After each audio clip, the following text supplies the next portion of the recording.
If you've never watched someone you love gasp for air behind a locked gate while a woman with an HOA badge decides whether they live or die, count yourself lucky. My wife Clara had 6 minutes of oxygen left when Vivian Kershaw told me in the calmest voice you can imagine that rules are rules. And in that moment, as the ambulance lights painted her iron masterpiece red and blue, I realized something terrifying. A stranger with a clipboard had more control over my wife's fate than I did. That night lives in me the way scars do, silent until touched. Clara was slumped against the passenger door mask, hissing empty, her fingers shaking against my arm as I leaned toward the intercom. "She's dying," I shouted. It sounded pathetic even to me. Vivian didn't flinch, didn't breathe. "You should have filed the emergency access request in advance, Mr. Ward." That sentence burned itself into my skull word for word. The paramedics were losing patience. One yelled, "Sir, we need inside now." But the gate didn't care, and Vivian didn't either.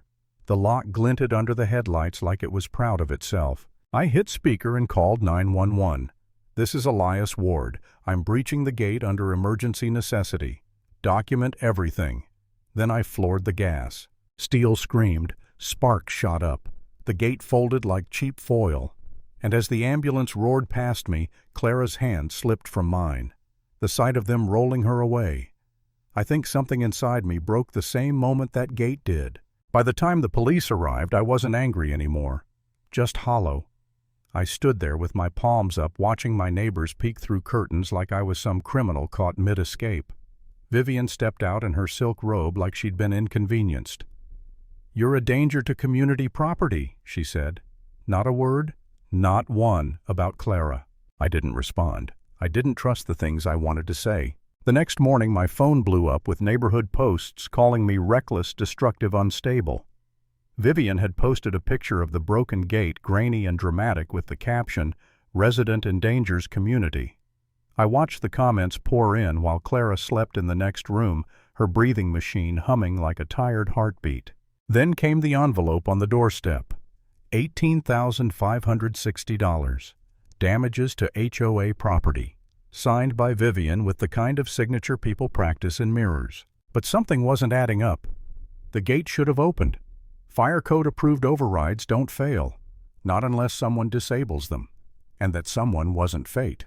I drove to my office, my sanctuary, the only place that didn't smell like fear, and pulled up the county fire access code. I helped write commentary on that thing 2 years earlier.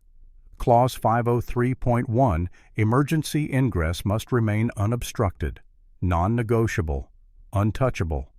And yet, our gate had been touched. I dug up the original Brookhaven schematic.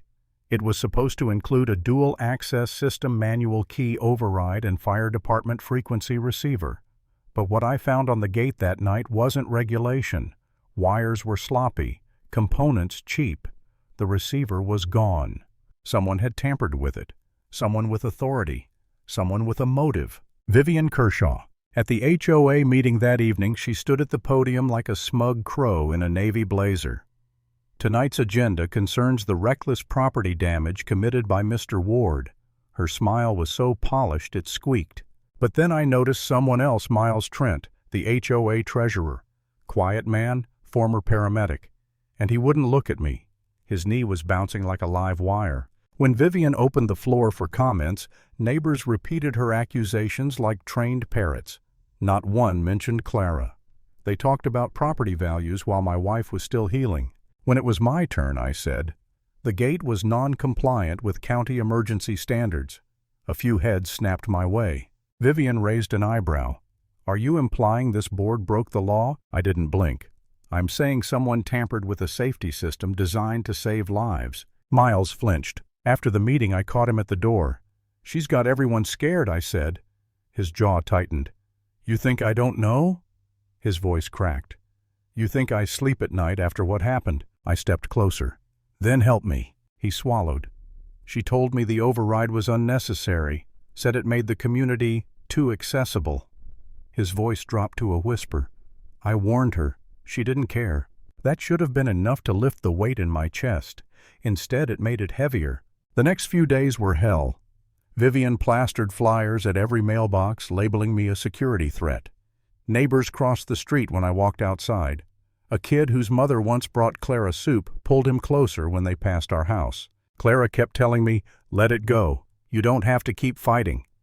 I almost listened. There was a moment, just one, where I sat at the kitchen table staring at the HOA fine and thought, maybe I really am the problem. Maybe I took it too far. Maybe I'm just tired and angry and grieving. I almost gave up until the park picnic, Vivian's community safety awareness event. Of course, she waved at residents like a queen greeting peasants. When she saw me, that smile sharpened like a blade. "So glad you joined us. We were just discussing accountability." I forced a breath. "I'm sure you were." Then I heard them two board members whispering behind the pavilion. "She paid the contractor extra to rewire the gate." "Yeah, to stop non-residents from getting in. Guess she got what she wanted, scared everyone into obeying." That was it. Proof, motive, intent. And when I looked up, I saw Miles standing alone, his hands shaking around a cup of coffee. Everything snapped into focus. That night I went to the gate with a flashlight. The receiver was gone. The power feed was rerouted. A cheap third-party controller sat where the regulated one should have been. The tag on the wiring read, "VKS Security Systems." Vivian's company. I took photos, videos, everything. The next morning I filed an official report with the county. The clerk didn't question me once, not after I said I'm the resident whose wife almost died because that gate didn't open. Later that day, a text from an unknown number. "You shouldn't have gone to the gate." Fear should have hit me. Instead, I felt clarity. If someone was trying to warn me off, it meant I was on the right trail. That night, rain tapping against the windows, Miles slipped a flash drive into my mailbox. Inside were invoices, payment approvals, and emails from Vivian ordering the removal of the municipal receiver. He also confessed something I'll never forget.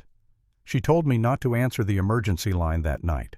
I heard the ambulance through my window and I didn't pick up. His voice broke. Mine almost did too. The next HOA meeting felt different. Tense, brittle. Residents murmured as I walked in. Vivian stood at the front gripping her papers a little too tight. "We've been informed," she announced, "that certain individuals are attempting to involve outside authorities in our internal matters." I raised my hand.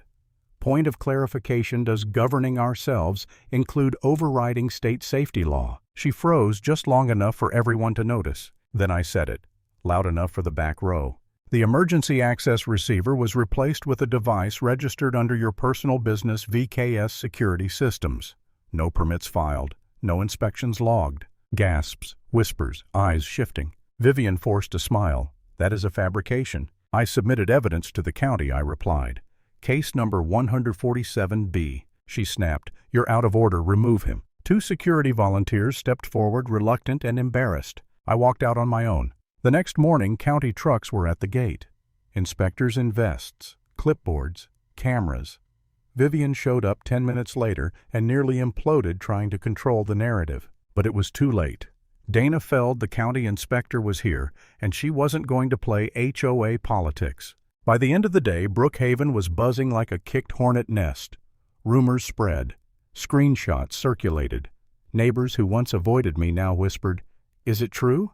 She used HOA money for her own company. It got louder, messier, real. A few days later, the administrative hearing was held downtown. I arrived early with my binder of evidence. Vivian sat across from the county panel, pale and furious. Dana opened the session. "Emergency access was deliberately compromised. We will review documentation from both sides." Vivian's attorney blamed contractor error. Then Dana turned to me. I laid out everything: photos, wiring analysis, county schematics, invoice signatures. I handed them the flash drive printouts, each one labeled and time-stamped. Vivian tried to interrupt. "Those documents were stolen." Dana shut her down instantly. "They were submitted lawfully via whistleblower protocol." Then Miles stood, hands shaking, voice trembling but loud. "I signed the invoice," he said. "She told me it was routine maintenance. When I realized what she'd done, she threatened my position. And the night of the ambulance, she told me not to answer the emergency line." The room erupted. Dana didn't hesitate.